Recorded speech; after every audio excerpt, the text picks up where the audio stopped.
Today I'll tell you what is an offering and many more things about it. आज मैं आपको दान के बारे में बताऊंगी और उसी से संबंधित और भी बहुत बातें बताऊंगी. So continue watching this video till the end. तो इस वीडियो को अंत तक देखिएगा.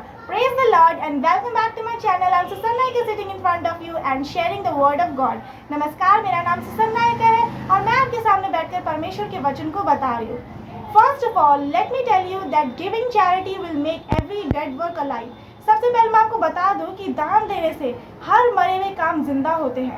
To know this, इसको जानने के लिए read Acts 9 verse 40 to 42. प्रेरितों के काम 9वां अध्याय का 40 से 42 तक. Peter put all of them outside and then he knelt down and prayed. He turned to the body and said, Tabitha, get up. Then she opened her eyes and seeing Peter, she sat up. He gave her his hand and helped her up. Then calling the saints and widows, he showed her to be alive. This became known throughout Joppa and many believed in the Lord. तब पतरस ने सबको बाहर कर दिया और घुटने take कर प्रार्थना की और शव की ओर देखकर कहा, हे तबीता उठ. तब उसने अपनी आंखें खोल दी और पतरस को देखकर उठ बैठी. उसने हाथ देकर उसे उठाया और पवित्र लोगों और विधवाओं को बुलाकर उसे जीवित दिखाया. यह बात सारे याफा में फैल गई और बहुतेरों ने प्रभु पर विश्वास किया. So as you have read this verse, Tabitha always used to give charity. So when she died, Peter prayed for her and she came alive just because of the charity she used to give. जैसे कि आपने ये वचन पढ़ा, Tabitha हमेशा दान दिया करती थी. तो जब वो मर गई, पतरस ने उनके लिए प्रार्थना किया और वो जीवित हो उठी सिर्फ इस वजह से कि वो दान दिया करती थी. So by this Bible verse, just as Tabitha came alive after dying, so will all your dead works come alive if you give charity.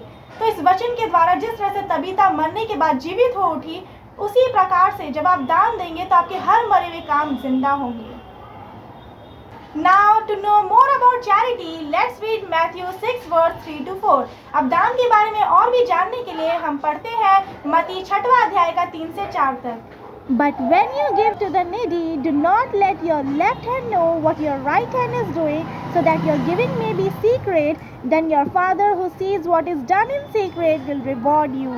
परंतु जब तू दान करे तो जो तेरा दाहिना हाथ करता है उसे तेरा बायां हाथ ना जानने पाए, ताकि तेरा दान गुप्त रहे और तब तेरा पिता जो गुप्त में देखता है तुझे प्रतिफल देगा. So you can give as much as you want, but give with all your heart. तो आप जितना चाहे दान दे सकते हैं, लेकिन अपने पूरे हृदय से दे.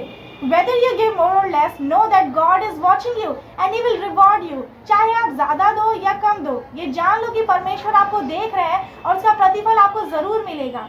And He knows how much you have and how much you are giving to the Lord. वो जानते हैं कि आपके पास कितना है और कितना परमेश्वर को दे रहे हैं.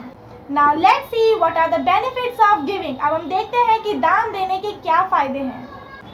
There are such things in your life that you want it to happen, but it doesn't happen or can't happen. And these things are job, marriage, study, building home or anything. आपके जीवन में कुछ ऐसी चीज़ें जो आप चाहते हैं कि वो हो, लेकिन वो नहीं होता या नहीं हो सकता. फिर चाहे वो शादी हो, नौकरी हो, घर बनाना हो या पढ़ाई हो या फिर कुछ और.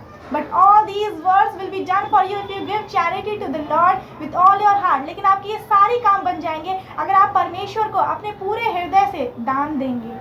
All your needs will be met, but keep 4 points in your mind. आपकी सारी ज़रूरतें, आवश्यकताएं पूरी होंगी, लेकिन 4 पॉइंट्स को आप अपने दिमाग में रखें.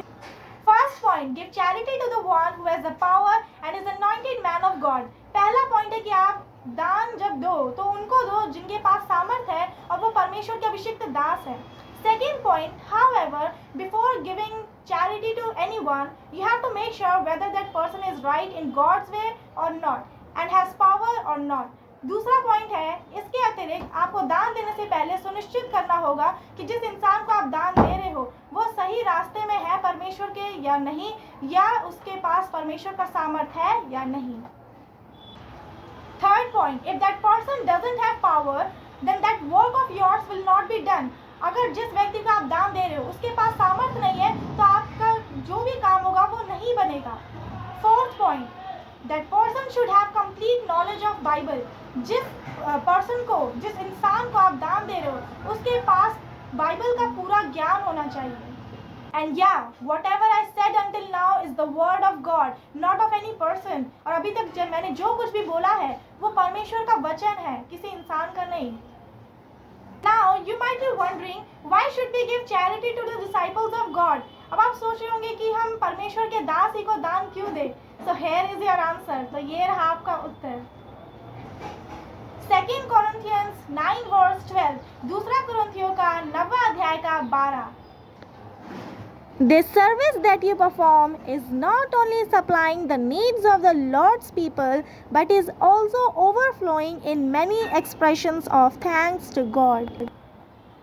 क्योंकि इस सेवा के पूरा करने से न केवल पवित्र लोगों की आवश्यकताएं पूरी होती है, परंतु लोगों की ओर से परमेश्वर का भी बहुत बहुत धन्यवाद होता है. This means that you give charity to fulfill the needs of the holy people. इसका मतलब है कि आप पवित्र लोगों की घटी को पूरा करने के लिए आपको दान देना होता है. So read Mark 12 verse 44. तो मरकुस 12वां अध्याय का 44 में पढ़ें. They all gave out of their wealth, but she out of her poverty put in everything all she had to live on. क्योंकि सबने अपने धन की बढ़ती में से डाला है, परंतु इसने अपनी घटी में से जो कुछ उसका था अर्थात अपनी सारी जीविका डाल दी है. This means that widow is at fault in giving charity. इसका मतलब है कि विधवा दान देने में आगे है. Let me tell you that today people have millions of rupees, but out of that they give only 1,000, which is like nothing for them. मैं आपको बता दूं कि आज लोग उनके पास करोड़ों रुपए हैं और उनमें से सिर्फ वो हजारों रुपए ही दान में देते हैं, जो कि उनके लिए कुछ नहीं के बराबर है. So this is the bitter truth. तो यही कड़वा सच है. And yeah, be careful. सावधान रहे. Your money is hard earned, so give it to the right people. आपका पैसा मेहनत का होता है, तो आप उसे सही व्यक्ति को दें. If you don't do this, then God will become sad and His disciples will too. अगर आप ऐसा नहीं करते तो परमेश्वर दुखी हो जाएंगे और उनके दास भी. And yes, many people are looting in the name of religion, so you have to be careful. ये बात सच है हाँ कि लोग धन के नाम पर लूट रहे हैं, तो आपको सावधान रहना पड़ेगा. Many people will support you to take you on the wrong path. बहुत सारे लोग आपका सहारा देंगे आपको कि आप गलत रास्ते में ले जाए आपको. But no one will support you to take you on the right path. लेकिन आपको कोई सहारा नहीं देगा सही रास्ते में जाने के लिए. Now I pray, Lord, you open up their spiritual eyes so they walk on the right path, and bless those who give freely with all their heart and mind. Bless them even more so they become more charitable, and may more people get chosen to give all their wealth to the Lord. I pray in the name of Jesus. Amen. Hallelujah.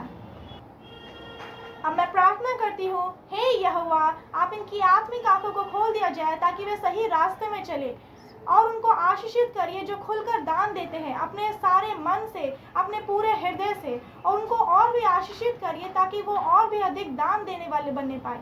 और भी लोग, मैं प्रार्थना करती हूँ कि और भी लोग दान देने के लिए चुने जाए ताकि वो अपनी पूरी संपत्ति परमेश्वर को दान दे सके. अब मैं प्रार्थना करती हूँ, विनती करती हूँ यीशु नाज़री के नाम में. आमीन. Hallelujah. And yeah, I have one more thing to say. If your work is not getting done and Lord is not making your work despite giving charity, then your path is wrong. मेरे पास आपको बताने के लिए एक और चीज़ है कि अगर दान देने के बावजूद आपके काम नहीं बन रहे, परमेश्वर आपके काम को नहीं बना रहा है, तो आपका रास्ता गलत है. So that's it for this video, and if you have queries then you can ask in the comment section. इस वीडियो के लिए बस इतना ही. अगर आपके पास कोई भी प्रश्न हो तो वो comment section में पूछ लीजिएगा, and share this video with everyone so they would understand the real meaning of charity. और इस वीडियो को सभी लोगों को शेयर करिएगा ताकि वो भी दान का सही मतलब जान सके.